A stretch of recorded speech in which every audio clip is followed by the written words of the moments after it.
For decades, it's been ingrained in Americans that in order to be healthy, we would have to cut out major food groups or categories. Think the fat-free era. Red meat is bad. Cut out salt. Only eat cholesterol-free. No carbs. But obviously, none of that seems to be working. There has been one organization since the beginning, though, that cut through the noise, saying this isn't going to be politically correct, but you can eat it all. What matters is where it comes from. Who said that? The Weston A. Foundation. They believe in a return to the way our ancestors ate before big agriculture and giant corporations controlled our farms and grocery stores, eating seasonally, locally, a nutrient-dense diet. This is the way we ate before our nation became riddled with illness. The Weston A. Foundation is dedicated to restoring nutrient-dense foods to the human diet through education, research, and activism. They believe in accurate nutrition instruction,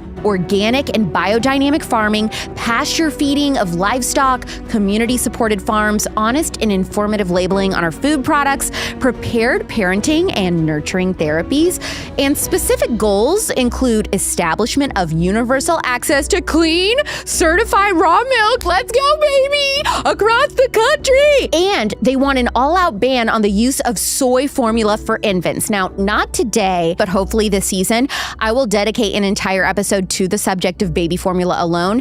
Today, though, we're talking to someone I love and admire so much from the Weston A. Foundation. She's certified by the Institute of Integrative Nutrition as a health coach. She hosts their top charting health and wellness podcast called Wise Traditions. If you have not jumped on the Wise Traditions train, welcome aboard. I am obsessed. It's one of my top 3 most listened to podcasts last year. She's going to teach us how to stay healthy in a toxic world. She's going to give clarity on which foods will truly nourish you and your family, how exactly to eat a nutrient-dense and ancestral diet with easy, simple recipes and inexpensive grocery bills, and something I'm personally excited for, I'm going to pick her brain on her favorite and least favorite wellness trends from the last year. You see, she interviews like the coolest people in the health and wellness space every week. So she is just a wealth of knowledge on this subject. If you didn't know, every episode of The Spillover is available to watch on the Real Alex Clark YouTube channel. I have also seen an outpouring of 5-star reviews the last few weeks. Thank you from the bottom of my heart. And if you've never left one, please do. That really helps the show immensely. Get your notebook out and welcome Hilda Labrada Gore to The Spillover. I really don't fangirl much over my guests. I mean, everybody I have on this show, I handpick and I obviously admire them. But Hilda, your podcast has meant so much to me. I have recommended it to everyone I know. Wow. Love it. That's amazing. I've learned so much from you. I just can't even tell you. Everybody's like, well, how do you know all this stuff, Alex? Mostly from Hilda. So what is your expertise for those who aren't familiar, and what do you cover on your podcast, Wise Traditions? So I started out in this field of alternative health as a fitness professional, actually, at first. So I just was all about training people to work out several times a week and stay strong. And I thought that's all it takes for wellness, until I met Sally Fallon and heard about the Weston A. Foundation, which is a mouthful, and we'll get into what all that means. But basically, I realized there's so much more to health than just movement, and even just than movement and nutrition. So that's why I go by Holistic Hilda, because I like to explain that health is multifaceted, and we can approach it from a number of ways for optimal health. You weren't always in good health, though. Tell us about the health issues that you had as a child that kind of really started your journey without you knowing. Absolutely. So my health journey starts before I was born, actually. My mother was, I would say she was nutrient deficient. She didn't have enough vitamin A. And when you don't have enough vitamin A in your diet, when you're expecting, it can lead to birth defects. And I was born with a birth defect.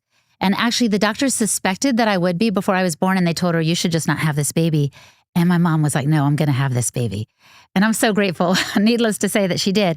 And when I was first born, there was nothing apparent to the naked eye. And then when the doctors listened to my heart, they detected a murmur. So they found a small hole in my heart between the lower 2 ventricles. And they monitored me over the course of a number of years. And they were like, if we don't perform open heart surgery, this kid isn't going to live very long. As a matter of fact, Alex, my parents don't have any baby pictures of me. I think because they thought I wasn't going to make it, actually. It's kind of sad to think about. I was like, was I going to be that quickly erased? But anyway, the truth is they love me very much. And when I was 9 years old, I had open heart surgery. And after that, I was given a new lease on life. The doctors are like, you can do whatever you want. Before that, they were like, kind of got to be careful. We don't know how that hole is going to affect the oxygenation of your blood and all this. So after that, I could do whatever I wanted. And I was like, oh my gosh, what do I want to do? Well, the first thing I wanted to do, honestly, was to thank God, because I felt like he spared my life. It could have been so much worse. I might not have even made it, right? So I wanted to thank God. That was the first thing. And the second thing was I wanted to help other people to be as strong as possible, even as I wanted to be as strong as possible. So I started working out, and that's how I got into this whole thing. The really unique thing is that your podcast, Wise Traditions, is produced by the Weston A Foundation. So my podcast is produced by Turning Point USA. So that's how, that's what that means when an organization produces your podcast. What is it that you believe and the Weston A Foundation believes about food and nutrition that is countercultural to the message that we have traditionally gotten about food in America? Okay. I want to start with a story. So a dear friend of mine, when I was this gym rat, just working out all the time and helping other people stay strong as well, a dear friend of mine got chronic fatigue and actually started having issues with heavy metal toxicity and all these things. She just was spiraling down, and conventional medicine had no answers for her. And she was the one that met Sally Fallon at a health fair. And she said to me, Hilda, this woman is glowing with health. And she handed me her book, Nourishing Traditions. And she said, you would do well to listen and pay attention to this too, because I thought it was all about working out. I didn't know nutrition had anything to do with good health. And my friend at the time had been experimenting a little bit with diets, and she even started getting into macrobiotics. And literally her skin was the color of a carrot because she was eating so many carrots. She was orange. And Sally, to her credit, never said like, you're a little orange, my friend. She just said, read my book. So then my friend Lisa said, Hilda, you should read the book. And I was blown away. Alex, this isn't just a cookbook. It really is pointing to the wisdom of indigenous people groups around the world for nourishing ourselves well for optimal health. And so this is when I realized, oh my gosh, not only Sally Fallon, but the whole Weston A Foundation is based on healthy food and farming and the healing arts. And they're very much alternative to the conventional wisdom. Sally calls them the diet dictocrats. The people that are trying to tell you, don't eat meat and eat crickets and and low fat is the way to go. And you would cholesterol, do well. Yes. All that kind of stuff. All those things. Cholesterol is bad for you and you're going to have a heart attack. That's a heart attack on a plate. And all these things are just words. They're not the truth. And so when I found Nourishing Traditions, Sally's book, and the Weston A Foundation, I was like, I thought of that Bible verse that says, a city on a hill cannot be hidden. Like the truth just shines like a beacon on a hillside. I was like, oh, this is right. And so I didn't mind pivoting my whole family, which I had to do, from like kick cereal in the morning or Quaker oatmeal with the little dinosaurs. I don't know how they did. Oh my gosh, I ate that. You know what I'm talking about? Totally. The little candies in there. Yep. I mean, I was doing the best I could, and I would try not to put all the sugar in that oatmeal, but I was just not realizing how messed up it was. And so the Wise Traditions, I like to call the Weston A Foundation the Wise Traditions kind of group because that's easier on the tongue. But these Wise Traditions helped me nourish my family in a way I had never done before. Alex, my kids used to come home from school and they'd be like, we want a snack. Okay, that's normal, right? 7, 9. I mean, I have 4 kids, so it was like 3, 5, 7, and 9. They all wanted snacks all the time. I was like, okay, here you go. I'd give them an apple or something. And then they'd be like, we want another snack. So I'd give them pretzels, and we want another snack. And I was like, for my 7th snack, why do you guys want so many snacks? And then I realized, oh, I was only giving them carbs. Like they need protein and fat. They need foods that are nutrient dense. That's actually one of the key principles of the Wise Traditions diet is nutrient density. And we can get into all that, but I guess I'm just saying turning just a little bit, but actually it might have been a 180 from the conventional wisdom of low fat and all that stuff to nourishing foods that have served humanity since the beginning of time was a win-win-win. My family's health went up. My kids stopped hassling me for snacks. And we were all so much happier. Well, exactly what you're describing was my life. So I was born in the 90s and grew up in a family primarily processed food. what I was eating primarily only processed food until the last year and a half, 2 years, when I totally was radicalized and changed my mind on all of this, and then discovered Weston A. Price Foundation. That has just solidified my views and taught me so much. So what you're describing is always needing to snack and well, my kids are always hungry. What are we supposed to eat on the go and all these things? Yes. It's so crazy because what Sally and what the Weston A. Price Foundation have been talking about for decades is that if you eat these nutrient-dense meals, you're not going to be hungry for these snacks constantly. And I was that kid. Goldfish, pretzels, Yes. Teddy Grahams, Lunchables, Capri Suns, Kool-Aid, jams, or whatever those were called. That was my entire diet. And yeah, always starving, always sick, always tired, no energy as a kid or an adult. Well, and the good news is groups like yours and the Weston A. Price Foundation are getting this message out. And so, yeah, we were talking about kombucha. We were talking about ferments. We were talking about organ meats, all these things. Bone broth. Before they came into vogue. And now I go into a Safeway and they're selling kombucha. And there's a little thing of bone broth. And I'm like, what's happening? No, it's the craziest thing because so I thought when I first discovered the Weston A. Price Foundation, which was 6 months ago, I discovered you guys and I was like, oh my gosh, this is so cool. They must have been, they must have came to be in the last couple years. And then I get Nourishing Traditions, Sally's cookbook, and I'm looking at it, I'm like, what? This came out in 2000 or something? Yeah. And it literally says on the cover, this is your guide to non-politically correct food or something. And I'm like, Yes. this woman is so ahead of her time. I couldn't believe it. And it was all bone broth and organ meats and everything that, is in vogue and that we're talking about now. You guys have been screaming from the rooftops. Exactly. But you know why people are paying attention now? It's because they've hit bottom. They're so sick and depressed and confused and anxious that they're like, what I'm doing right now isn't serving me. And that's what's kind of lifted up these ancient traditions. And to answer your question from earlier of how I started getting aligned with them, honestly, it's because they asked for a volunteer. This was about 2015. They said, who wants to go to Kenya for us to talk about wise traditions? And I was like, oh, I'll go. I mean, I was kind of new to them. They were like, all expenses paid. I was like, hey, I'll go. Heck yeah. But it was also fun because we weren't going just for the heck of it. A Maasai warrior had contacted the Weston A. Price Foundation. And get this, he said, please send someone over. We're all getting sick. He said, I have diabetes. My wife has asthma. He had seen the physical degeneration, not only in his own family, but of his tribe as they started to depart from their traditional ways. So he said, send someone over. He's like, I could talk to my tribe, but they're not going to listen to me. You know how people are. Yep. So I was like, okay, I'll go. And what was fun is I didn't go and say, eat the American way, God forbid. I said, eat the way that has served you for millennia. Go back to your traditions. And I met people in this Maasai village in this small town called Oithi on the border of Tanzania who had 1 foot in their old traditions and 1 foot in modernity. And what I mean by that is this.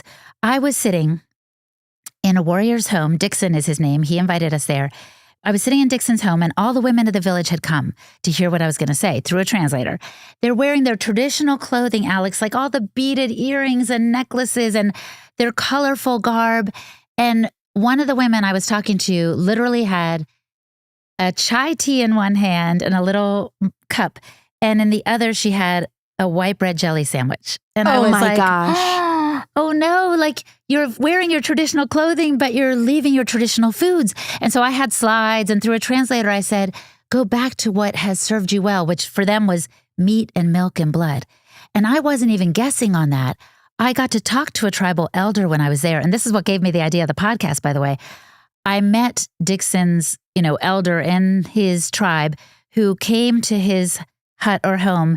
And I said to the man, can I ask you a few questions? I grabbed my cell phone. I hadn't even started the podcast yet. I hit voice memo and I said, what did you eat as a child? How did you live? And he said, we ate whatever we could catch. Mm-hmm. So they were hunters, and maybe some wild fruit or honey, but it was mostly the animals and they ate nose to tail.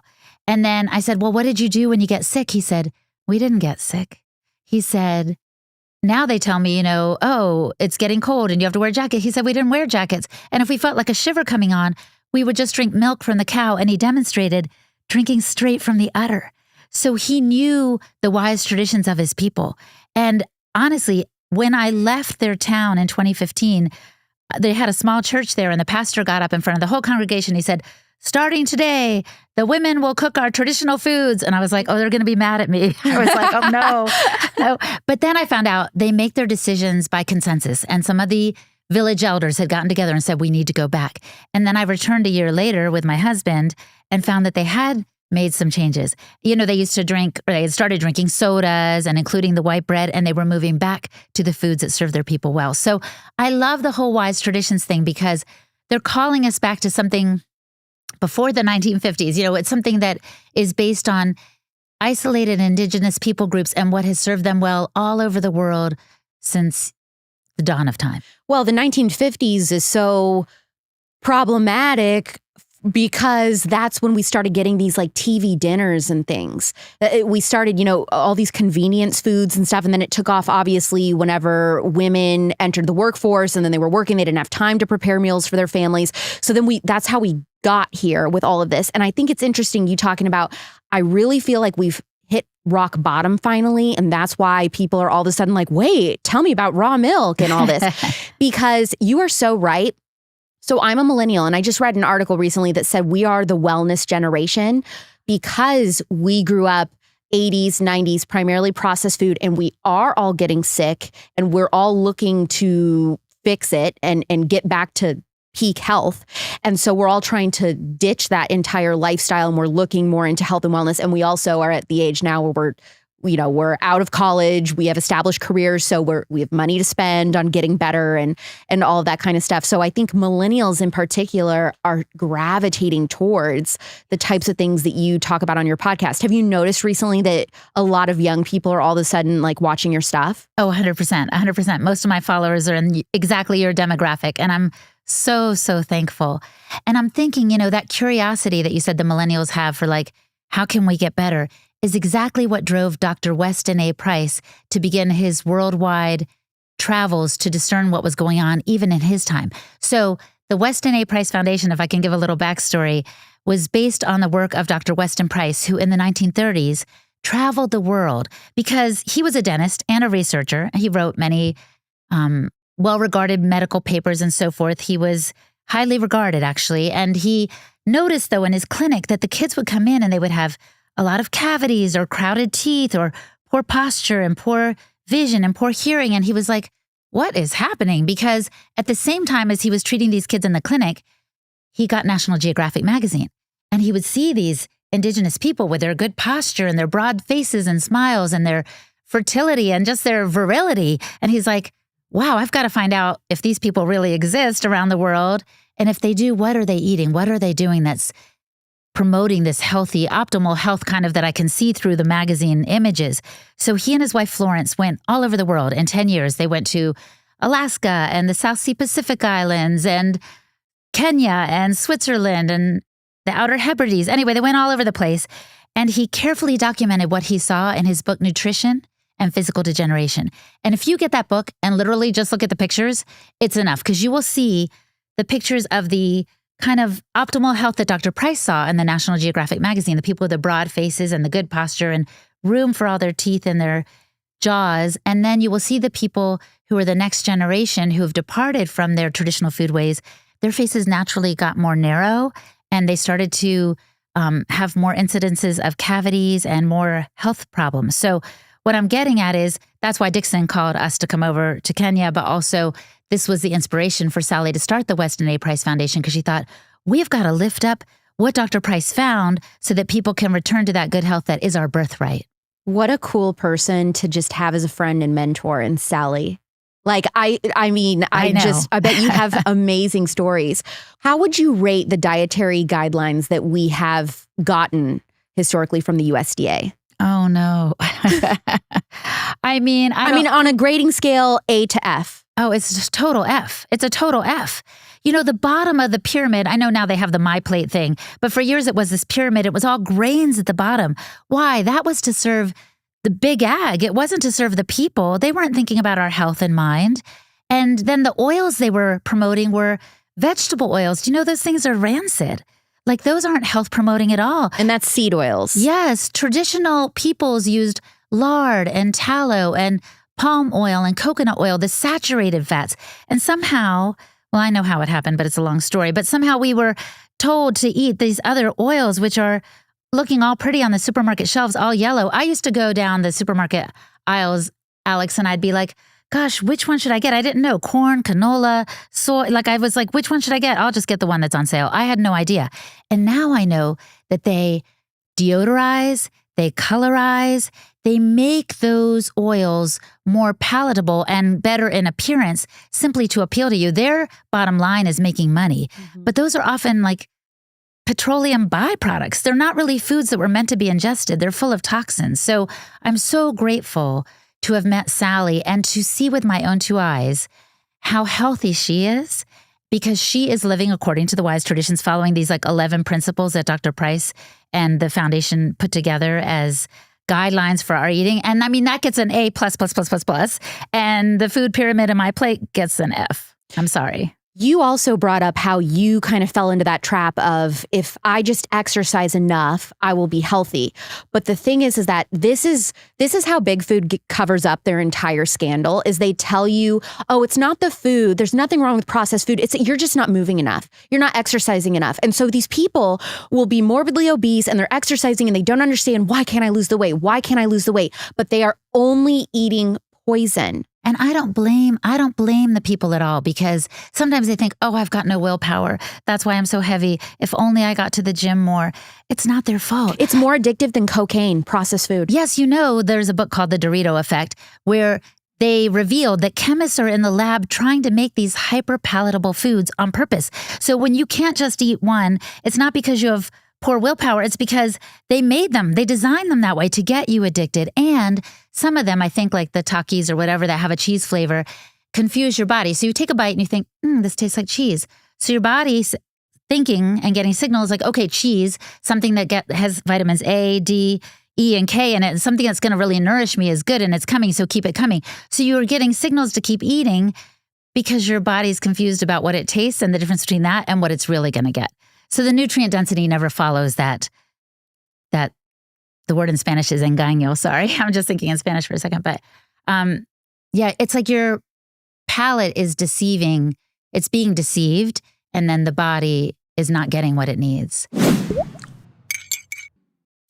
So much of skincare is an inside-out situation, meaning what we're eating has a lot to do with how our skin looks on the outside. Having the right skincare products for your skin type can work really beautifully along with your diet to give you the glowing skin you deserve, queen. I have loved using Nimi Skincare for the past few years because they are conservative-owned and their products really work for me as someone with severely dehydrated skin. Living in the literal desert doesn't help. I actually ran out of my Nimi Hydrating Moisturizer last week, so I had no choice. I had to go buy some pretty high dollar moisturizer at the store.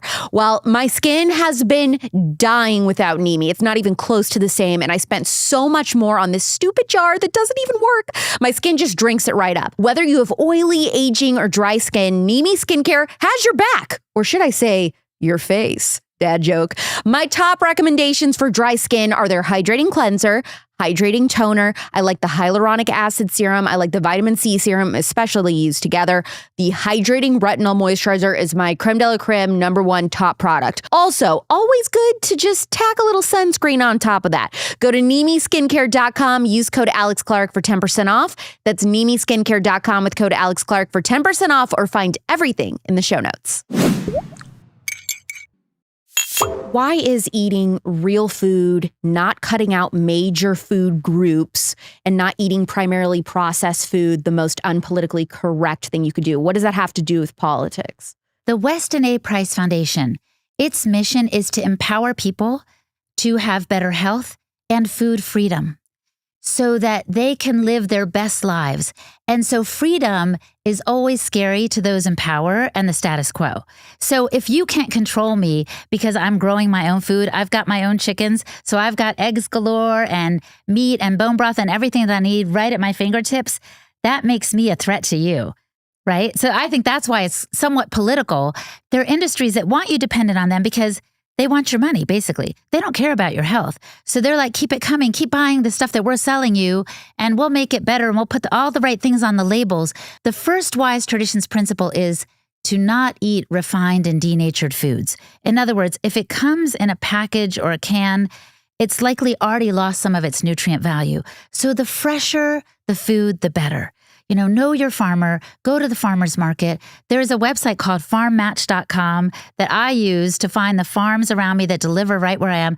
I get my milk, my meat, my eggs, my honey, my sourdough. I can get it all there or from the farmer's market. And see, I'm circumventing the main system. What area of the United States do you live, if you don't mind me asking? I live in the Washington, D.C. area. Okay, so see, people will find that interesting. They like to know that because they're like, well, I don't have this in my area. Or how do I do it? I live in the middle of nowhere. I live in a big city. How do I do it? Yeah, well, Farm Match is, I don't want to say they've got you covered for sure, but they will help you see what's around you. Also, the Weston A. Price Foundation has chapters. So little pockets of people all around the U.S. and the world, actually, their only job is to help you find real food in your area, because we're that committed to having people kind of opt out of the system. The more we do that, the more empowered we're going to be. All right, so let's get down to business. Okay. What is an ancestral diet? Oh, that's a very good question. Because it varied all around the world. When Dr. Price went to Kenya, for example, as I said, they were eating meat and drinking blood and raw milk. When he went to Switzerland, it was like mostly butter and dairy products. In Alaska, it was whale blubber and seal oil and fish, So it's like, what is an ancestral diet? It has to be local and it has to be naturally kind of organic. And yeah, I think mostly local and organic, really, and available in your area. And seasonal. Yeah, seasonal, absolutely. Because that's when it's going to be freshest and your body will recognize it as food. I have so many different thoughts in my head because I love the Weston A. Price Foundation. I make their podcast, but I also have traveled the world some on my own and done some of my own digging.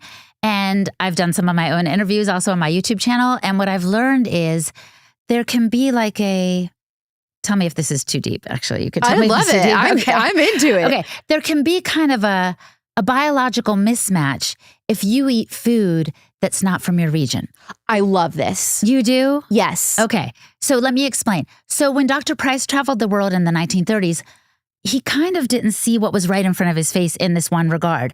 So he was like, okay, everybody's eating whole real foods that are right from there. That's great. Also, people were mostly naked, so they were getting a lot of sunshine, which is also good. But there wasn't that much imported food. So when he met these indigenous people who were isolated from the modern world, they weren't getting, let's say, pineapple in Scotland, right? Because it doesn't grow there.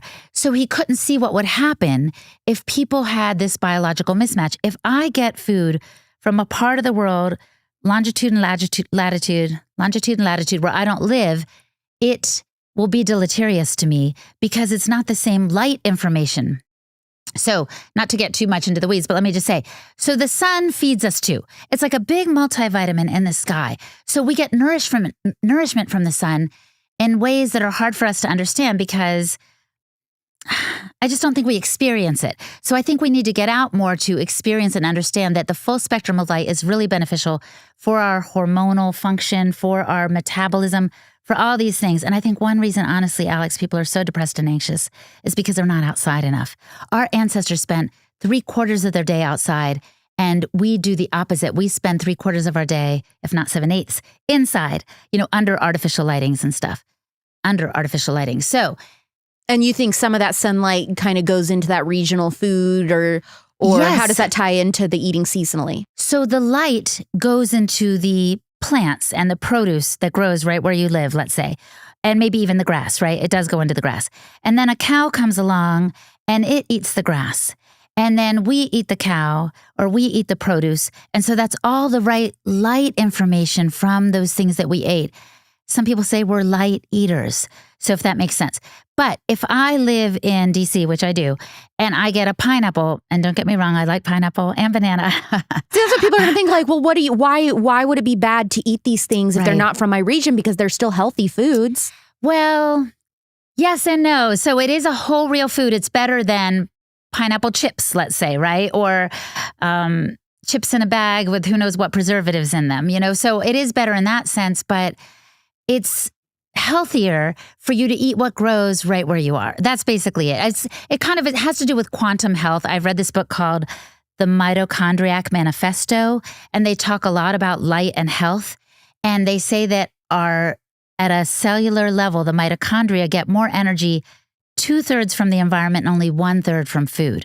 So we really should be paying attention just as much to our light environment and how much time we spend outdoors as we do to the food that we take into our bodies. I do think, without getting into the weeds, think about your own light environment in addition to the food that you eat. Maybe don't go that far about the pineapple and the banana. If you like those, that's okay. I do like them too. But I try to pay attention to where I live and get food that's as local and as nourishing as possible.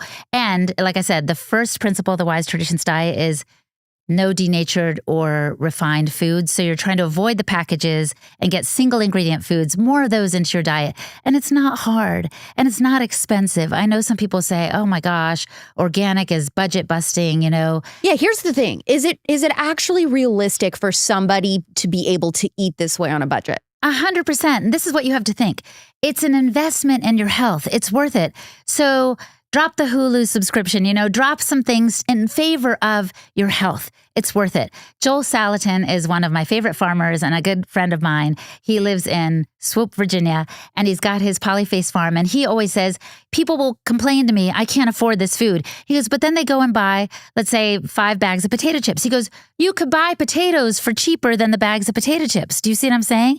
So make your own potato chips in lard, and it's going to taste amazing, and you'll eat fewer because it's really going to satisfy you. So it's a matter of where you spend your money, but think about investing in your health. In Europe, they spend more on their food and less on healthcare. And the US, we have it the other way around. We spend more on healthcare and less on our food. And I think there's a correlation there. So I spend more on my food. My food budget is really quite extensive, but the benefit is I have no doctor bills. I honestly have no doctor bills. And the thing about eating with an ancestral diet and eating seasonally too is you don't have to, like what you were saying, you don't have to go so far as you never eat a pineapple because you don't live in Hawaii. Exactly. But looking at the months of the year, I know that now we have grocery stores, so we can get any food we want any day. Mm-hmm. But looking up what is actually in season for, right now we're in January, what is in season for January, and then this month sticking to those vegetables or those fruits for your family. And so people are always like so hung up on, I get in a rut. I don't know how to make my recipes different. My family's getting tired of eating the same things. I don't know how to spice it up. And I'm like, you could literally spice it up month by month and be like, hey, this month we're doing a lot of things with asparagus because that's what's in season. And then next month it'll be radishes or whatever. But you can eat seasonally like that and there will be variation. Yeah. And you don't have to eat what you don't like.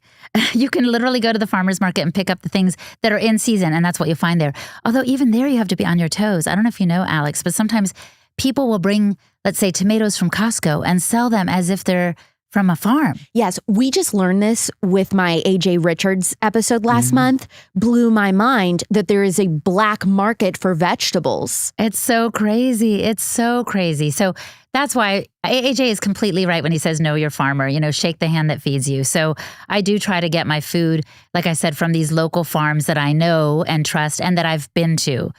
My husband and I had the privilege of going to a farm in Pennsylvania where we get our food from an Amish farm, and we pulled up and this little boy was literally churning our ice cream. And I was like, oh my gosh. So it's also really, really inspirational. So you are the mom who decided to change your life, get rid of the processed food and the processed snacks. You had 4 kids and you experienced telling your family, we're going to change how we're eating now.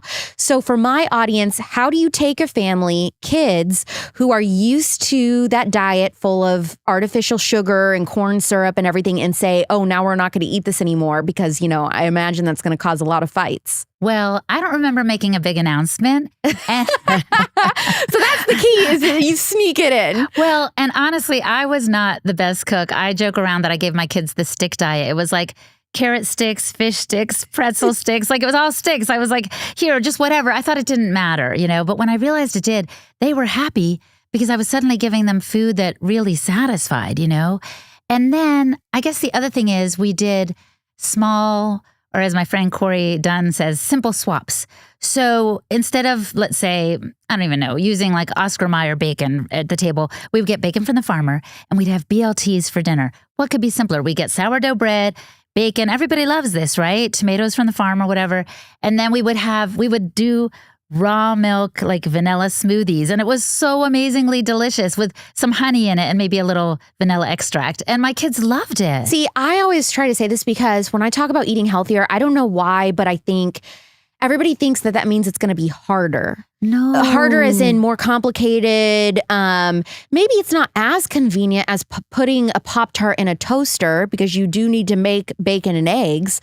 But the recipes themselves, because I said the other day, I couldn't believe it. I posted on my story, all I was doing was making like green beans and I don't know, something else, seasoning and chicken breast in the oven. I had all these messages from people saying like, well, that's it. I thought it would be harder than that. I'm like, no, it's not hard. It can be very simple, literally a meat and, talk about like what an ideal plate looks like for an ancestral diet. The Weston A. Price Foundation does not advocate for any kind of a deprivation kind of diet. The first 3 letters of diet are D-I-E, die. So I never liked that anyway.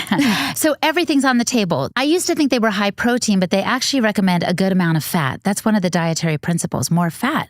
So it's super satiating. It's great for your cognitive function and all the things. So we have, I would say, a good cut of meat and maybe some organ meats if you're willing to go there. I mean, of course, those are the most nutrient dense. Liver is the real superfood, not kale or acai berries. But anyway, so a good cut of meat and a fresh salad. I mean, just like what you've seen before, it doesn't have to be complicated, at least my table. And healthy fats are avocado, right? No. Yes. I mean, avocado is good, but I think that's a more modern fat. Okay. The more traditional fats are lard, which comes from the pig, and tallow, which comes from the cow, coconut oil, and palm oil. Those are the saturated fats. Okay, so it's not something that goes on your plate like by itself. It's like what you're cooking in. Yes. Okay. Or like the meat already has the fat, so eat the fat.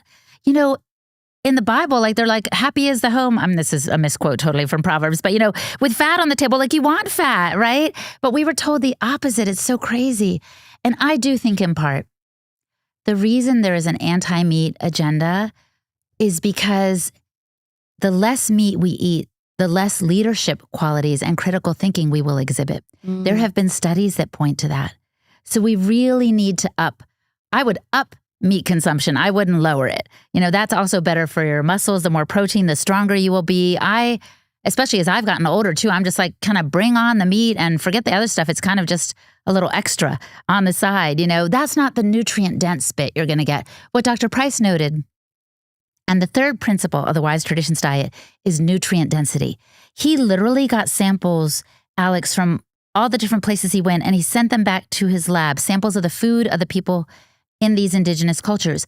And they were 4 times higher in water-soluble vitamins and mineral content, and 10 times higher in fat-soluble vitamins like A, D, E, and K. What that meant was, compared to the U.S. diet of his time, it was way better. And that was in the 1930s. So you can only imagine now when everything we buy is packaged and processed. And, you go to Chick-fil-A and you're like, well, I like their philosophy. I mean, they're wonderful.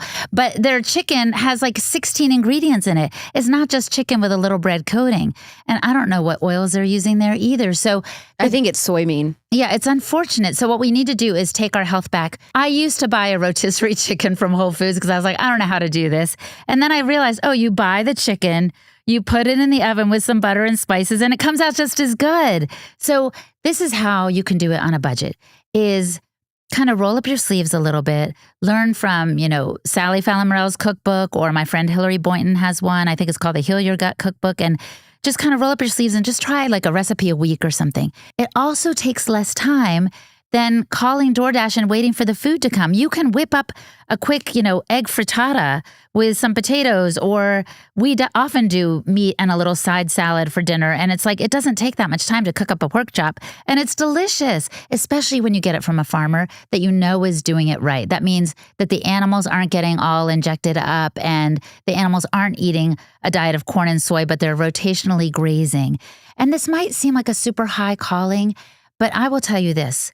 When I made the shift for my family, I only did it very gradually. So I did like a year at a time for a change. So it'd be like the year of butter, the year of less chips, the year of this or that. So I took my time, and maybe that's why my family got into it. And my son was always a little resistant. He would look in the fridge and he's like, is that happy cow milk, Mom? Because that was the raw milk. We called it happy cow milk. He did not want the raw milk because it tasted a little different than the pasteurized. But that is a real food compared to the dead food, which is pasteurized milk. Yeah, I like that. Dead food. Maybe that's what we should be saying. Maybe creating that stigma around processed food. Instead of saying processed or commodified food, saying it's dead. Yes, that's exactly a great way to look at it. So what are some tips for how moms should be grocery shopping logistically? Like when it comes to transforming the way your family eats, do you recommend meal planning? Do you say just go get a bunch of local meat, keep that in your freezer, and then only go and get like little sides and things during the week? Or what's your recommendation? Oh, that's a good question. I think I would just start by keeping it simple and buying a lot of meat. If you can go organic, that's great. If you can't, just get it from the grocery store. I understand that times are tough and it's not always easy to get everything that you dream of, but get a lot of meat and then just improvise with the little side things. Get some carrots from the farmer's market, chop them up and add butter. Butter makes everything better. And it's such a good fat. It's like so needed. And this is the funny thing too, Alex, you were talking about like the diet dictocrats and why are they against all these things? They kind of have turned slowly to admit that butter is good. I'll never forget in the 90s when on Time magazine on the cover it said, butter is back. And I was like, finally, As Sally puts it, she says, modern science is catching up to traditional wisdom. I'm like, she's right. So they'll figure it out sooner or later. But I want for your listeners and for my followers and all the people that I know to figure it out sooner rather than later. Don't get intimidated. You don't have to be an amazing chef. As a friend of mine says, simplicity is gourmet. Just get some meat on that plate with some good fat and experiment around with what your family likes. If they like raw milk and whole fat, that's great. If they like butter, slather everything with butter and it's going to be amazing. Watch what happens even to your own blood sugar level. So I used to teach cardio classes like 4 times a week. And like I said, I was really into it all.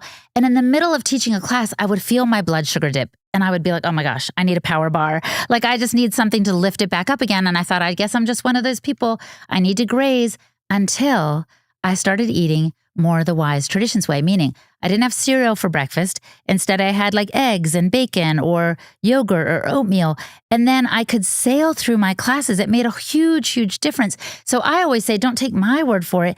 Experiment yourself and see what changes you notice. And the same thing with sunlight. If I can digress again to the sun, I love it so much as I've traveled the world. All the people groups I've met with, literally, I think in every country, get up with the sun. Like they don't have a lot of electricity in some of these communities. And so when the sun rises, they do too. And so this is so good for their circadian rhythm, for their mental health, for their metabolism, for their hormonal health, for better sleep. And so I became convinced I want to live that way too. And I used to be a full-fledged night owl. So this is a small change I made. I started getting up with the morning sun and I was like, where have you been all my life? Like I never looked back and I've never been more energetic or feeling as strong and as good as I do now. The sun is making a big difference in my life too. Okay, you know what trend I'm obsessed with? And I will ask you towards the end, I'm going to ask you about your favorite trends from wellness trends from 2023 that you're bringing into 2024 and the ones that you don't like, that were like, this was a waste of time and stupid. Yeah. But one of my favorite things, and I've noticed it's not happening a lot, but a few people that are always really on the top of trends are doing is they are turning off all the big lights and artificial lights in their house once the sun sets, and they're just using candles or red lights or beeswax candles. Have you seen this? Yeah, well, I have, but also I brought my blue blockers and I was like, maybe I should pop them on toward the end of our thing and I can be like, that's trending. I can put that on. Can I do that? You can do whatever you want. I did an interview last summer with a woman she has a company called Tech Wellness. I mean, and it's just I've heard of it. Everything. Oh my gosh, you have got to interview her. Yes. She like how to wire your home so you're not using wireless. EMF blockers. She sells special headphones, like earbud headphones that are called air tube headphones. Yes, I sell those too. You do? Yeah. Okay, you have to talk to this girl. I should. You guys would get along. But yeah, so I am so into all of the EMF stuff. I turn off my whole Wi-Fi at night. All of that. I love it. Good. So, okay, here's the other thing too. And then I'm going to ask you about, you have some special tips on eating an ancestral diet that I want you to list. Yeah. But before we move on from that, just because we're talking about grocery shopping tips, how would you recommend a mother pack a lunch for her kid based on these guidelines? it's hard because you don't want to be having the kid trade their lunch for somebody else's Lunchables, right? So you want to do something that they like. This is a secret, I would say, is get the kid involved. Find out what they like so that you're not packing something and they're trading it away. So that's the first thing. And if they enjoy like bone broth, put it in a little thermos. Like I've seen a lot of moms use the little bento boxes to include like cheese and meat and things that are going to be tasty. And don't be afraid of sweets too. Like I said, the Wise Traditions diet includes sweets. They're just made with honey and maple sugar, like more natural ingredients. You don't have to be like, I can never eat a brownie. Oh, yes, you can. And even a cookie. And that's great. Like God gave us a sweet tooth for a reason, But you will find that those cravings go down as you increase the nutrient density of your family's diet. Speaking of wellness tips, do you get those little bumps on the tops of your arms? I call it chicken skin. The real name is keratosis pilaris. And I have this. Well, I guess I should say I had this. The two things that I started doing that helped improve my chicken skin were red light therapy every day. I got a little monthly membership to a red light booth near me. Sometimes gyms offer them, so see if one near you does. And then the other thing I started doing was using Olivia Organic Prebiotic Body Wash. This is a body wash that is known to improve blemishes or problems with skin like eczema, psoriasis, burns, and yes, chicken skin. Even the most sensitive skin types, like babies, can use Olivia Prebiotic Body Wash made with 0 toxic ingredients. Really, actually, hardly any ingredients. The lavender body wash, for example, only has 8 things in it. No artificial dyes or fragrances. This is what's in it. Filtered water, lavender essential oil, real lavender, coconut oil, aloe vera, dead sea salt, Acadian sea kelp, citric acid, and plant glycerin. It is an all-over body wash. You can use it as a shampoo. You can even use it on your face if you have drier skin. I wouldn't do oily, but if you're dry, you can use Olivia on the face. And when you are balancing your skin's pH and then not stripping the microbiome, actually feeding the skin's microbiome, you will see a significant improvement on sensitive or problematic skin. Chicken skin, be gone! Click, click. Go to Olivia.com, use code ALEX15 for 15% off. That's Olivia.com with code ALEX15 for 15% off, or click the link in the description. Okay, so tell us it's 6 tips. I have 6 ancestral secrets because I love alliteration. That's why I go by Holistic Hilda. I have 6 ancestral secrets that I've kind of put together through the course of traveling and kind of following in Dr. Price's footsteps. The first is the sun. Really, it is a multivitamin. Don't sell that short. I used to teach exercise classes, and if I spent 15 minutes outside each day, that was the most it was. Why? Because I would get my kids ready for school, I'd drop them off, I'd run into the gym, I'd teach my class, I'd go buy groceries. You see what I mean? It was only between the car and the place I was going that I was outside. Now I know early morning sun is great to get your cortisol going, to wake you up. And then if you actually see the sunset, that's good for helping your body wind down. Like, it's amazing. So get outside at least 15 minutes a day. Instead of a smoke break, take a sun break and get outside. That's a cute idea. Right? I'm going to tell everybody at Turning Point to start doing that. I think this is all kind of shocking information because definitely for my generation, we grew up, sun is bad, skin cancer, always sunscreen, cover your entire body, never be out in the sun. So now I'm seeing this trend in the health and wellness space of like, no, sun is great. We need more of it. Yes. And also sunscreen is not great. Is there a happy medium, or is it truly just like no unfiltered sun? Like what do you say about like all the skin cancer stuff and sunscreen? What I'm going to say is controversial, but you don't mind that, right? I don't mind. Okay. Well, what I think is we need the sun to power up the mitochondria in our body, the little engines in our cells.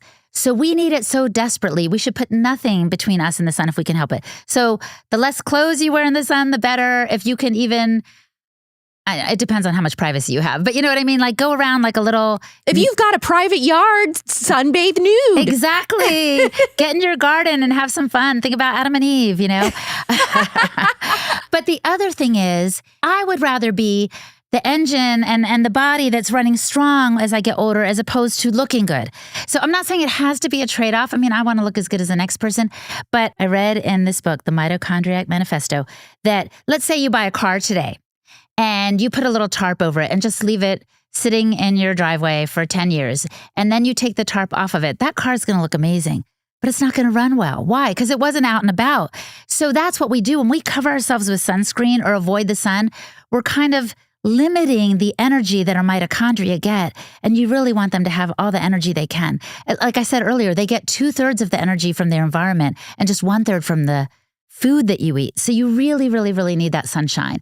And everywhere I've gone, the healthiest people are tawny in terms of their skin, but they look great. They look vibrant. They look beautiful. They're not like sitting there thinking, oh no, I've got one more crow's feet. Who cares? Yeah. You're running on optimal energy now. And that's how I want to be. I want to be beautiful from the inside out. And two other things with the sun stuff. One, if you really want to wear sunscreen, it's very important to look at the ingredients, because the problem is we're putting this sunscreen on thinking that it's keeping us safe and protecting us, but a lot of it has cancer-causing ingredients literally in the thing that it's supposed to be preventing cancer. And if you don't believe me, look, there was a ton of recall on popular sunscreens that you get at every grocery store and drugstore just last summer. Wow. So, that's one thing I think people need to look at. The other thing is they can do a deep dive.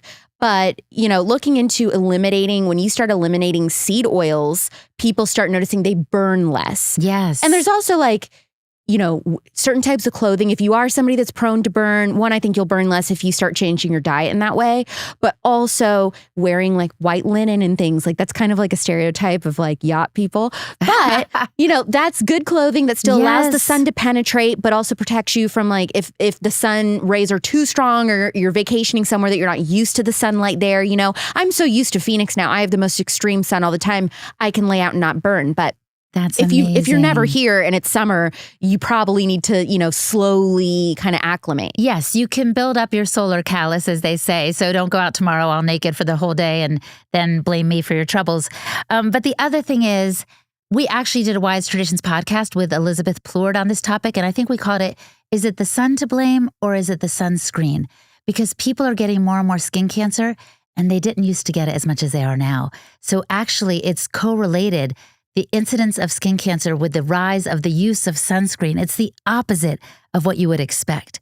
So I suggest that people do exactly as you say, pay attention to the ingredients in those things and consider protecting themselves from the inside out with the right diet, as you mentioned. Okay, so what is your second ancestral secret? Okay, so the first one is sun. The second one is shivers.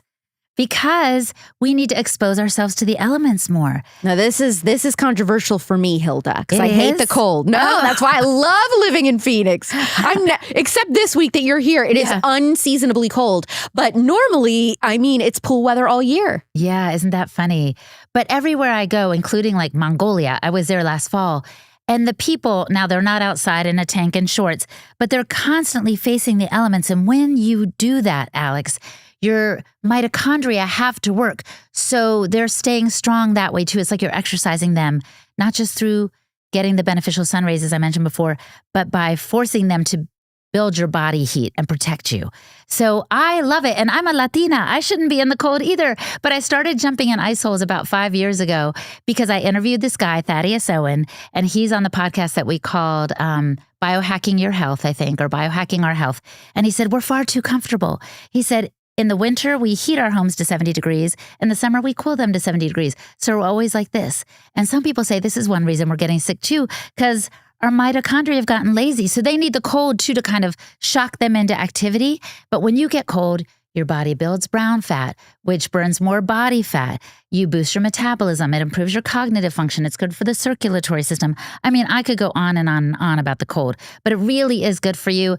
And if nothing else, it's kind of building your mental resilience, because then you're like, okay, if I can do this, if I can walk outside for 30 minutes as I did this morning at 33 degrees, I'm like, okay, I'm doing all right. I'm gonna make it. It's really kind of fun. It's like a small win that helps you get ready for the next challenge you might face. Sun, shivers, sleep. I was going to ask you your sleep secrets, some really, really good wellness things that you've learned throughout the years when it comes to sleep. Yeah. I have some tips here because it's something, even as a health coach and a fitness professional, I used to shortchange myself on. I was like, one of those I'll sleep when I'm dead kind of thing. I'll just stay up late. What? Why? Because I put the kids to bed and I was like, now's my chance to get some things done. And I would either get on emails or start doing the laundry. And so, my first tip is you can't really catch up on sleep.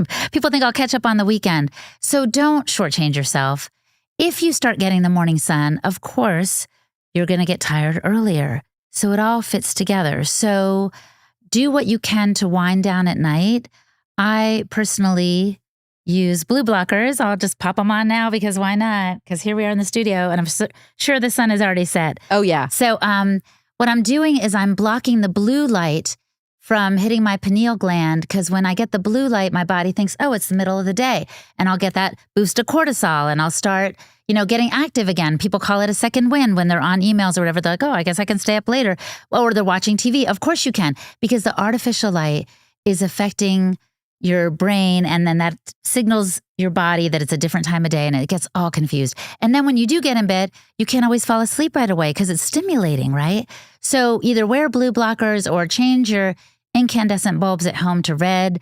Your neighbors will wonder what's going on.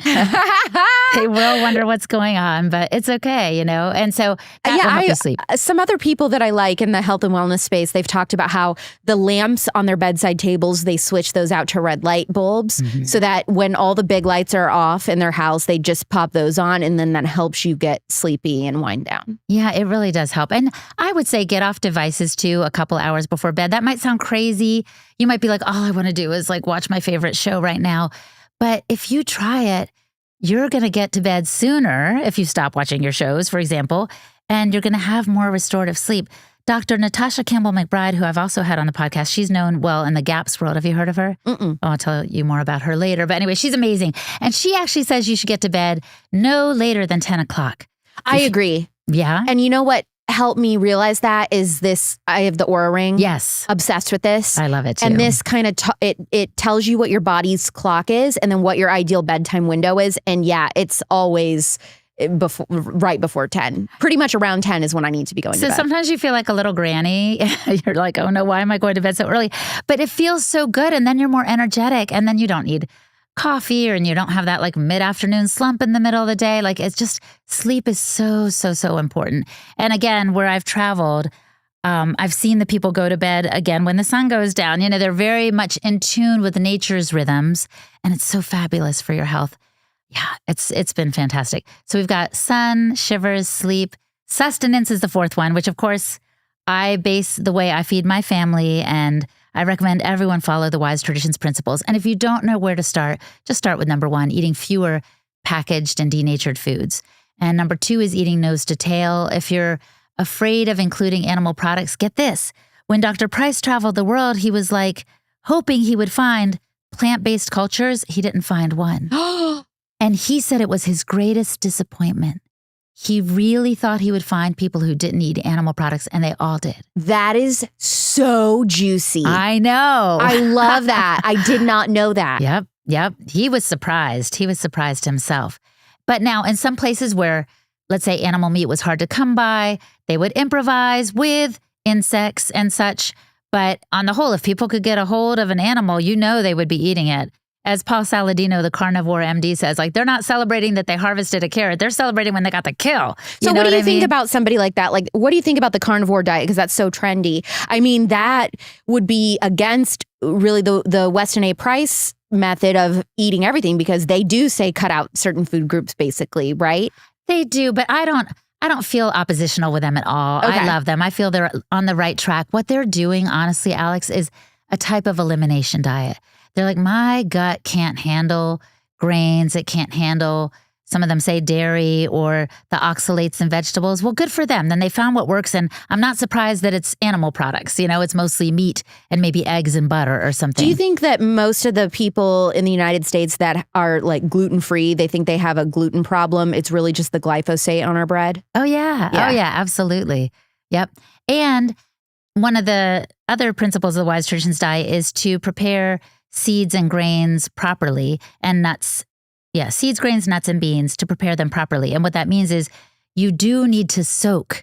You do need to soak grains so that the anti-nutrients that are kind of protecting I forget what it's called right now. But anyway, so that the anti-nutrients can be neutralized and that you can better absorb the nutrients from the grains. So the reason people have a hard time with gluten is actually because we've hybridized and changed the wheat product. The original ancient grains weren't as hard on the gut, but also people knew how to prepare them properly. So that's why sourdough is the bread that we usually recommend, because that means it's gone through a fermentation process. That's why everybody is so confused on like, what is the deal with sourdough? I'm so sick of seeing all this stuff about sourdough. And I'm like, because it's the best. I mean, that would be the most nutrient dense type of bread. Yes, that's what we think. Absolutely. And I mean, imagine if you also got like an ancient grain like einkorn and you had sourdough einkorn. It's like all the things, you know?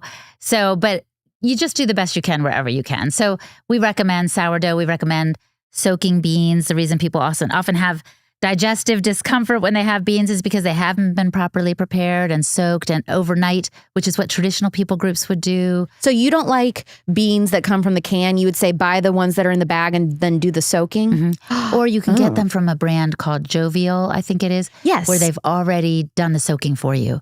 Oh. And I think To Your Health also is a company that does some of that. So I get it that seems like a lot of work. This is actually one reason I don't have a lot of beans, because I'm like, I'm not going to soak those. Yeah. But soaking isn't as hard as you think. Also, it's just literally a process that happens overnight. I've done it with oats when I wanted to make granola for my family. So there are ways to incorporate some of these rhythms. But so what if you did that, for example, instead of watching your favorite show at night? You know, like do it by red light or with your blue blockers on. It's more productive and it's really nourishing. So that's the sustenance part. Yeah, sustenance. We're right near the end. So after sustenance, I talk about strength, because we do need to move. So I was kind of on the right track back in the day when I was just teaching fitness classes. Like, obviously, a lot of our lives now are sedentary. We spend a lot of time on devices, even children, unfortunately. So to get outside, to get moving is really important. Our bodies were made to move. And with languages, people always say use it or lose it. It's the same with our bodies. If you don't move them, you're going to lose that mobility. So that is admittedly, that is my biggest hurdle. I actually don't like working out at all. At all. I grew up in a very sedentary home, and I am very sedentary. But what do you like? Do you like dancing? Do you like paddleboarding? None of it. So I have to train myself I have to really, really get myself encouraged with a group of friends that is into doing that. I had a friend today ask me, she's like, Alex, do you want to go up north to Flagstaff, northern Arizona? People don't know this, but like in Arizona, you have every climate within the same state if you just go to different areas. Yes. So up north, like an hour and a half north, it's snow and you can ski. So she was like, do you want to go skiing with us? I've only been skiing once in my life when I was 8, but I was like, yes, because they're encouraging me and they're going to do it. And I'm like, so then I'll go outside. But me, if I had the choice, you know, I would be somebody that's always indoors. I'm an indoor cat, baby. So that's me.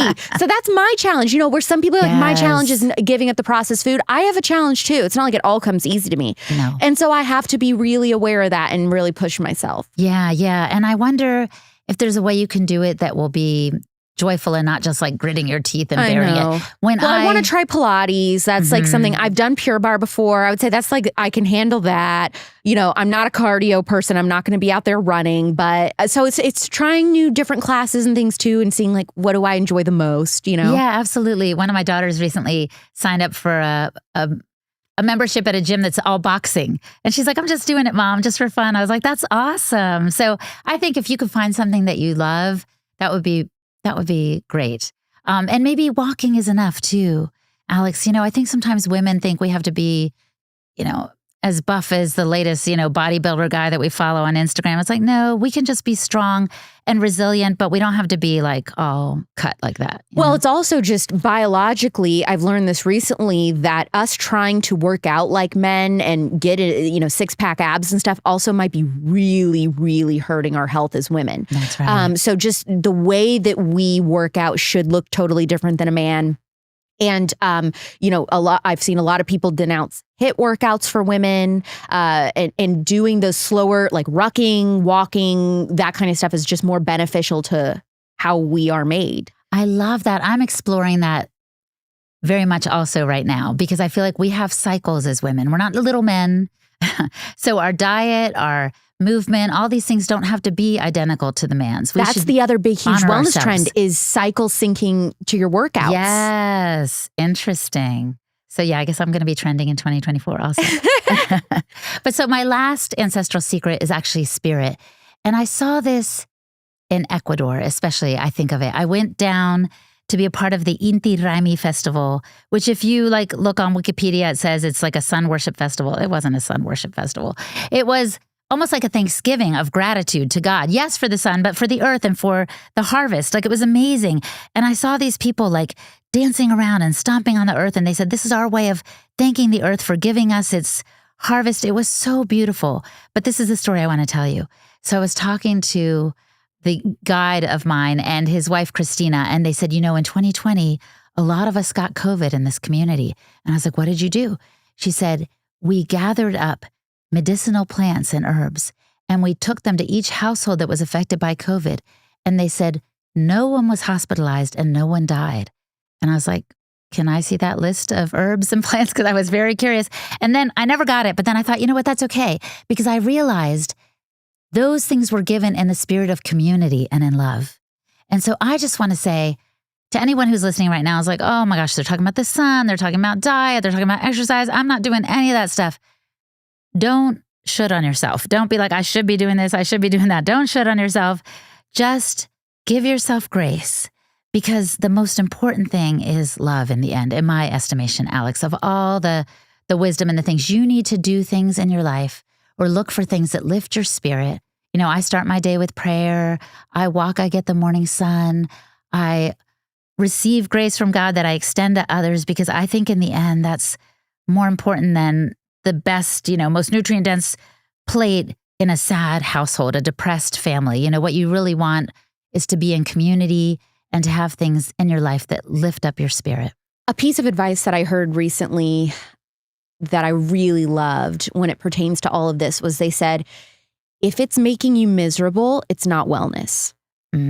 So if there's some little thing that you just cannot stand for whatever reason, that's just really driving you nuts, like, I don't know, infrared sauna or whatever, you just cannot stand doing saunas, then don't do saunas. Exactly. I mean, there's basic things that we all need to be doing, like the diet stuff, but like beyond that, these little extra things, collagen powder, whatever, like these are just extra, like additional fun things. If you like it and it serves you and you notice a positive difference, keep doing it. Just because it works for me, just because it works for Hilda, doesn't mean you have to do it. I think a lot of times I feel bad because my audience holds themselves up against me. I don't know if you notice that, but they're like, well, Hilda, you're doing this and all this, and I just can't do it all, or I don't like it, but like you're saying that you do it and it's good for you, so why isn't it good for me? It's like, well, we're all different. Yes.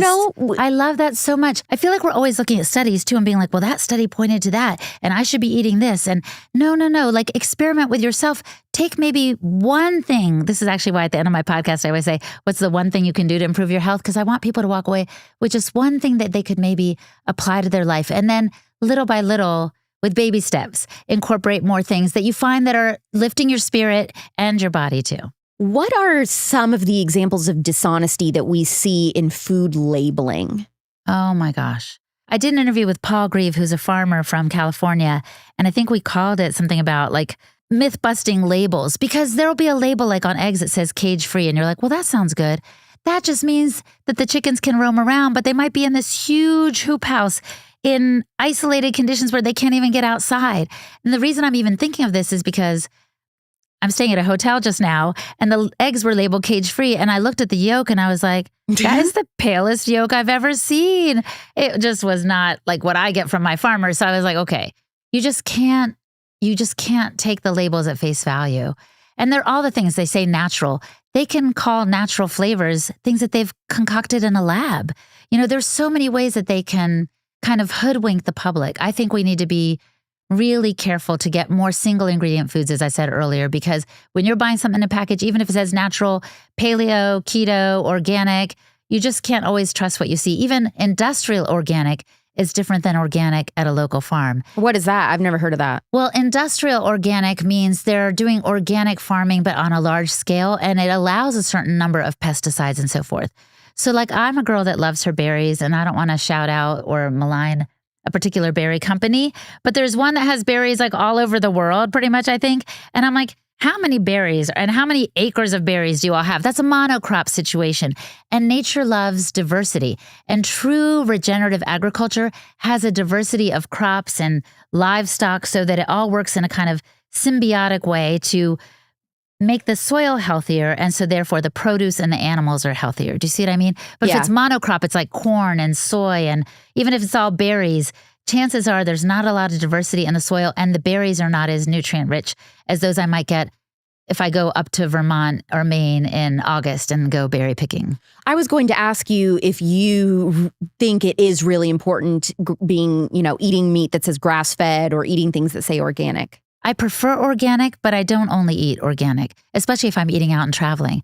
That's impossible. Yeah, but at home, I invest, I go organic because as AJ said on your podcast recently, people should go back and check out that one. Like, they're feeding the animals crap. And if they're feeding the animals crap, then you're going to feel like crap.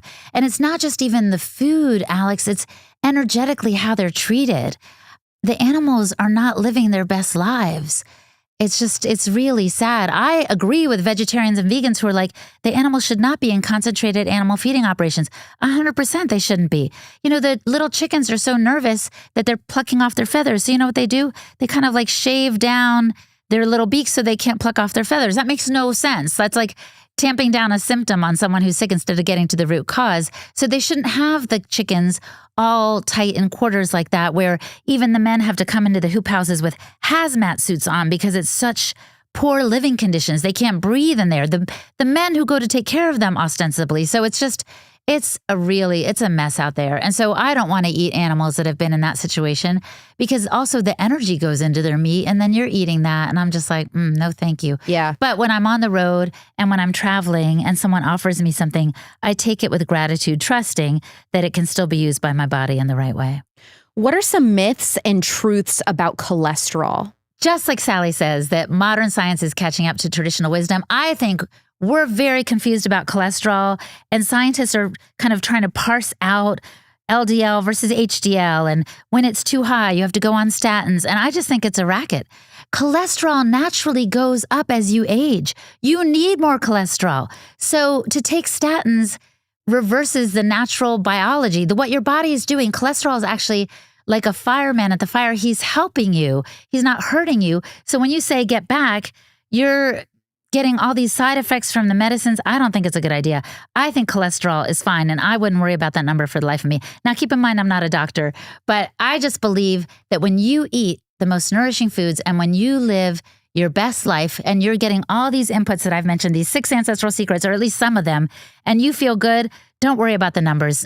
Doctors and scientists love to measure and look at all these little numbers and point and say, this one's wrong and you need this pill. I wouldn't buy it for a second. Tell me about the cod liver debate. I did not know there was a debate. Dr. Price pointed to cod liver oil as a food. He said it's not a supplement. It's actually a food that everyone should include in their diet because liver is a superfood, as I said earlier. And when you don't get enough of it in your diet, you can get it in this liquefied form. So he recommended people taking it, and he realized it worked better in tandem with some butter, oils, and so forth, and that's great. And so what happened was, here's another controversy for you. So the Weston A. Price Foundation has a little shopping guide, and we just rate things, we call them as we see them.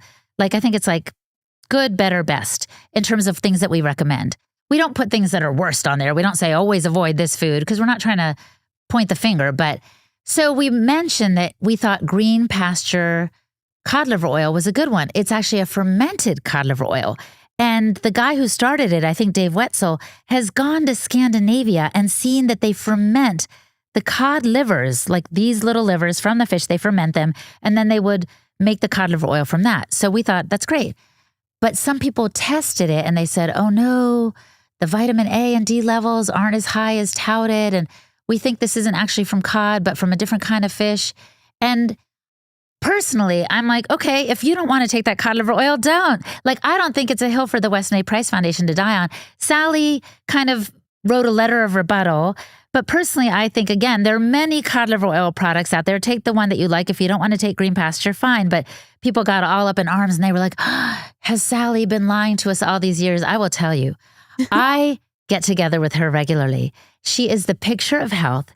She relies on this cod liver oil, green pasture products, cod liver oil regularly, and she gives it to her children and her grandchildren.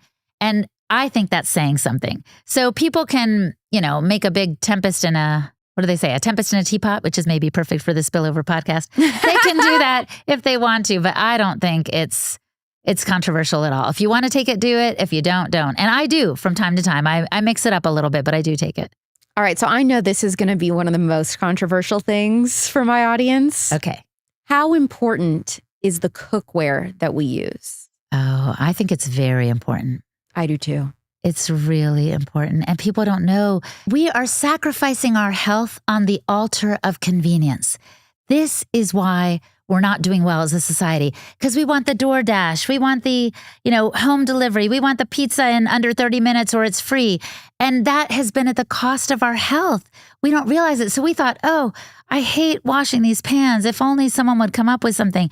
And they did. And these Teflon nonstick pans are full of carcinogenic chemicals. So when you cook in those day after day after day, and especially if they have scratches in them, then more of those toxins are released. So a simple cast iron pot is not expensive. I see these often at the thrift store. So pick up a cast iron pan or pot and cook in that, or stainless steel. That's fine too. But the other stuff you really should stay away from.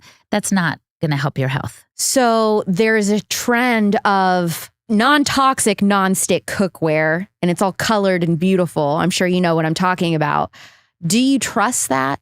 I'd rather stick with the tried and true. That's how I feel. I really would. I am all stainless steel. So I'm a stainless steel girly. One thing I want to do is get a cast iron. I don't have a cast iron skillet. I want to get a cast iron this year and start learning how to use that. And the other thing is too, when it came to switching out my cookware, I also thought it would be important to get rid of my plastic utensils, like spatulas and things. So I got all stainless steel, like pasta strainer and spatula and all that. Good. And you can use wooden utensils. Yes. And that's really important because you're repeatedly cooking in the same space over and over. Let's say you can't buy organic, but you can at least get a new pan that's from the thrift store and spare your family that input.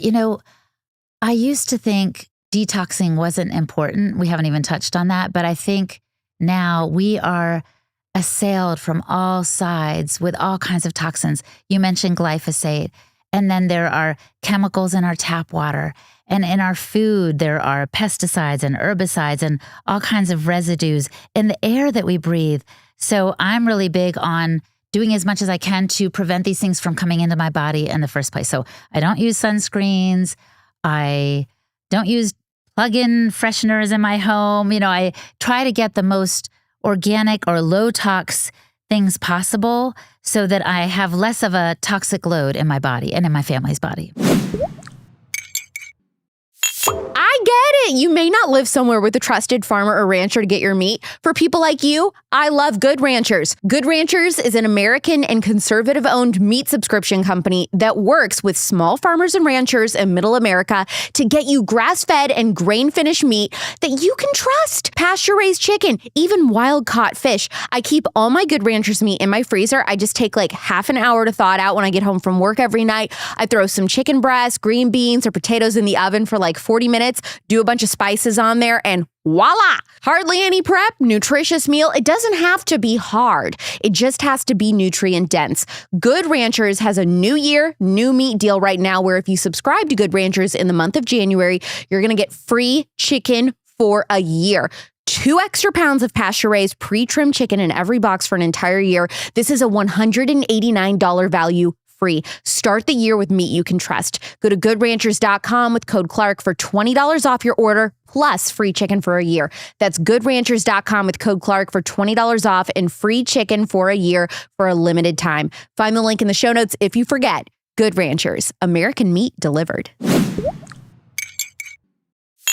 Okay, what are some getting started tips you have for somebody who wants to build a holistic medicine cabinet in their house? Well, we actually did a podcast on that very episode. I think I called it like Mom's Herbal Remedy Toolkit, because it's not hard, but it's foreign, right? All we know is go into CVS and get Tylenol and NyQuil. Oh, please don't do any of those things. Yeah. But, all the remedies that you see on the shelf with a cute little picture of the kid looking happier with the little teddy bear. No, like what you want is to find simple remedies that don't cost as much and also don't tamp down the symptoms of your child, because the fever is actually a healing modality. Did you know that? A fever means the kid's body is fighting something. So I understand you don't want it to get alarmingly high, but there are ways in which you can make them comfortable as they have the fever and work through it. Let their body let the white cells win, you know what I mean? To fight the infection or whatever it is. So when you take a Tylenol or have them take a Tylenol or a NyQuil to lower their fever, you're unintentionally causing a ceasefire that maybe isn't helping the child reach their next level of health. Some people say every symptom you have is simply a healing modality getting you to the next level. And that's especially true of our children. So I can't remember the name of the woman that I interviewed on this, but she had a whole little medicine cabinet. But there are simple things as easy as like a chamomile tea, a simple chamomile tea that you could get at any Whole Foods or natural grocer, I suppose, and make that tea for your kid if they're having trouble calming down before bedtime. And you would figure out, what, how they might like it with a little bit of honey or whatever. You can make a special little ritual of it. Or I think there are just so many herbs that are staring us right in the face. Like ginger is great for detoxification and for lowering inflammation, as is turmeric. And these are things you could include in a fried rice dinner one night, so it doesn't have to be fancy or foreign, but I would say listen to that podcast on the Wise Traditions podcast and then look for further resources from maybe your local chapter leader as well. So all you have to do is go to westonaprice.org and click on Find Food or Find Your Local Chapter. You can see where you live anywhere in the world, as I said, and literally there are phone numbers and email addresses for the chapter leaders near you, and they will help you find resources for such things. Are parasites something that people in the U.S. can get, or is that only third world countries? Oh, no, you can get them here too. But get this. So I interviewed someone on the subject of parasites not too long ago, but I realized I'm not worried about them because some parasites are actually supposed to be in our body. They're helping us get rid of heavy metals. Oh. So you don't want to necessarily wipe them out. I don't know. It's a complicated situation, but I also think you don't have to get extreme with coffee enemas necessarily, even though that's probably trending too. It is popular. Liver flushes and there's all this stuff. People want to get so aggressive and go so hard. But I say, what about getting in a sauna or working out to work up a sweat or putting your feet in Epsom salt baths at the end of the day? These are all detoxing modalities that are not as stressful and not as harsh on the body that may help you. I'm not saying those will all get rid of parasites, but personally, I travel a bunch and I hardly take anything. I recently got some wormwood from a friend who makes tinctures and no, is it wormwood? No, it's actually black walnut. Black walnut is supposed to be good against parasites. So I thought, well, it's not going to hurt me. I'll probably take this tincture with me and drink it now and then when I travel.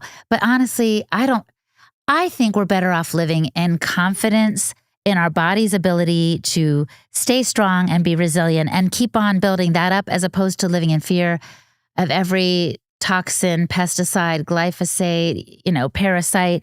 If you're worried about that, you're weakening your immune system function. So I try to go forward with doing the best I can and believing in the resilience and strength of my body. I like that. And it's a little bit different advice than I feel like we're getting a lot of right now in the health and wellness space. So I like that from you. I think that's authentic to you and something different for people to consider that maybe they're finally somebody said exactly what I'm feeling.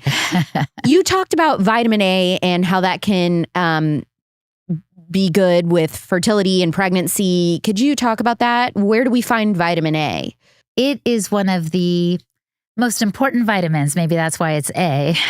Sally says it's like a conductor of an orchestra. And so it helps all of the other vitamins work in synergy with our body.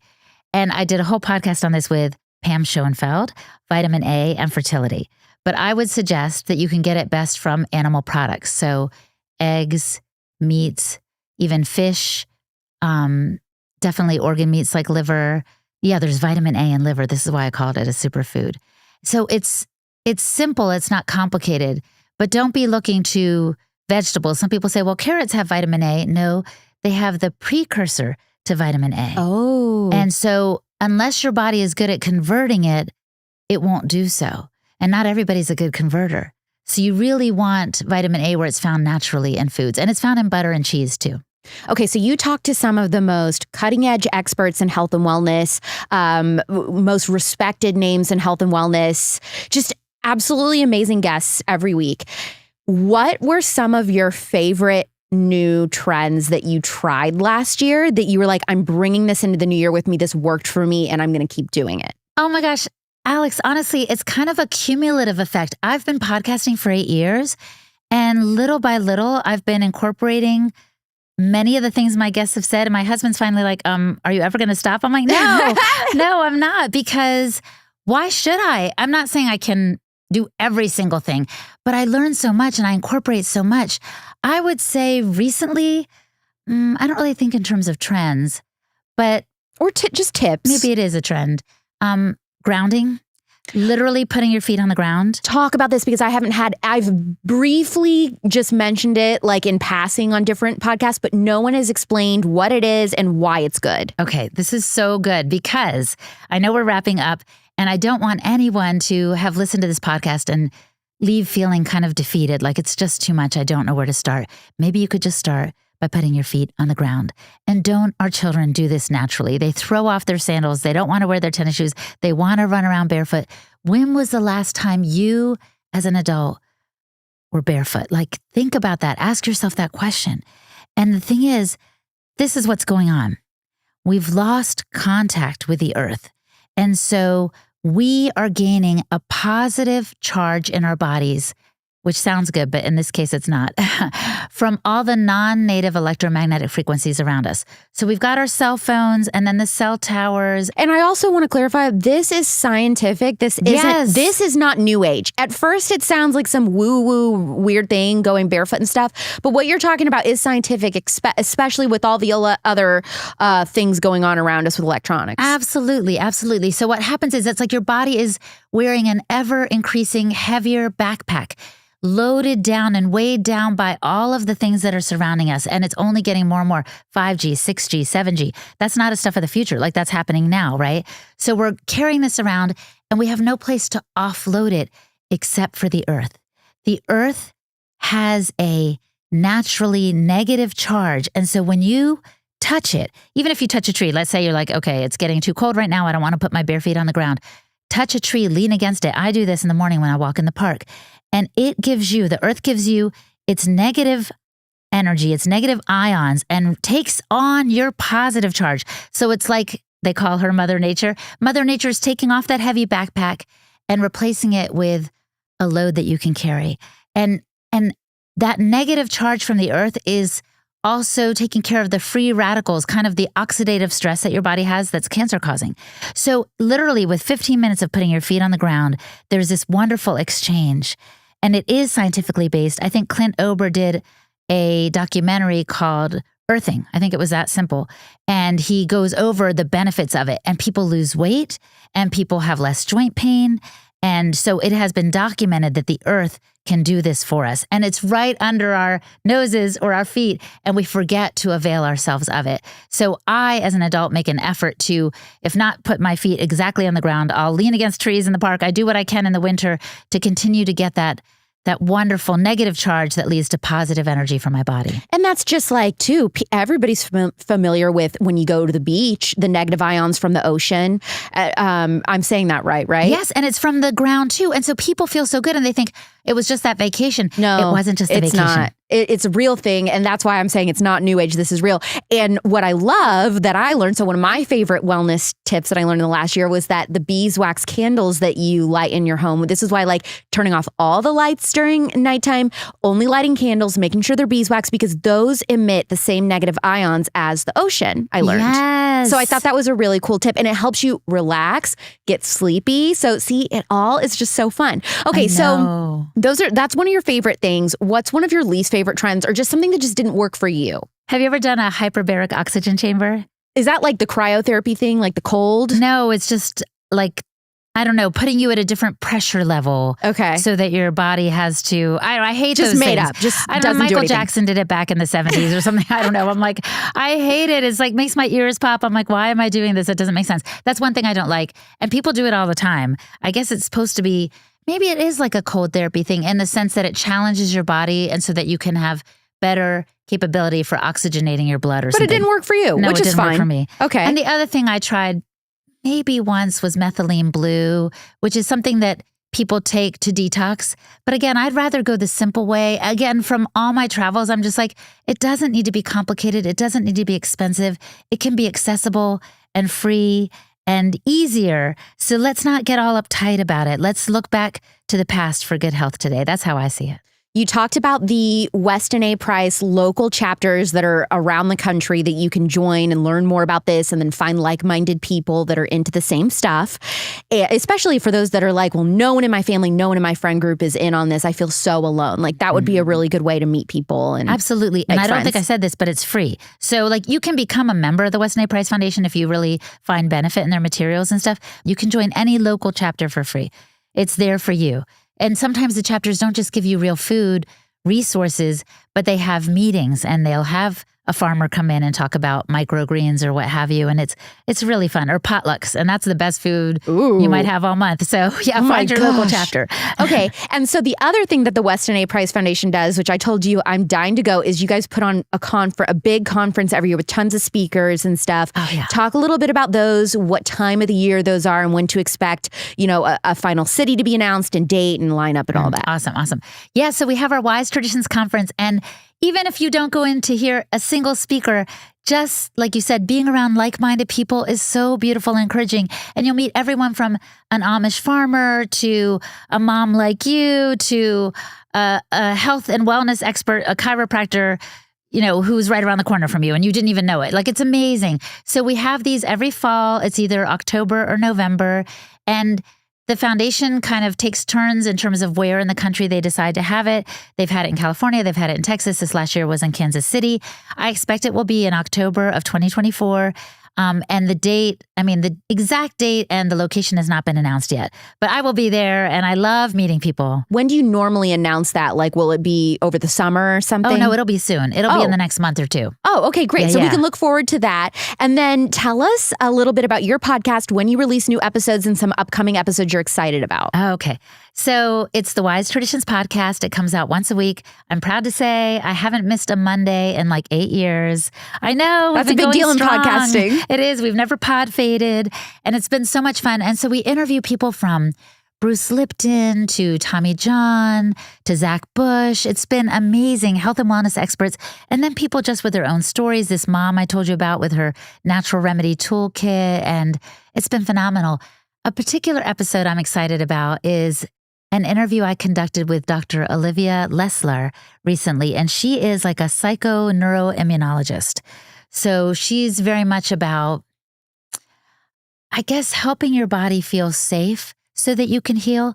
Because some of the people listening, and maybe you too, Alex, struggle with, gosh, I've tried everything. I'm almost playing health whack-a-mole, I tried this protocol and it didn't work. I said this chiropractor and nothing happened. I can't get to the bottom of why I'm having allergies or gut dysbiosis or what have you, and I don't know what to do next. And so she suggests kind of signaling to your body that you're safe so that your body feels like, okay, I can kind of let my guard down and maybe stop being so alarmist about some things. And maybe you'll heal that way, because it worked for Olivia herself. So this is one cool tip that she recommended. And this is going to come out probably in February or something. But she said, literally get outside, scan the horizon, because the ability that you have to do that is something that your body will recognize as meaning you're safe. Like, you'll see, you can even stand there with your palms open, kind of like, there are no threats to me right now.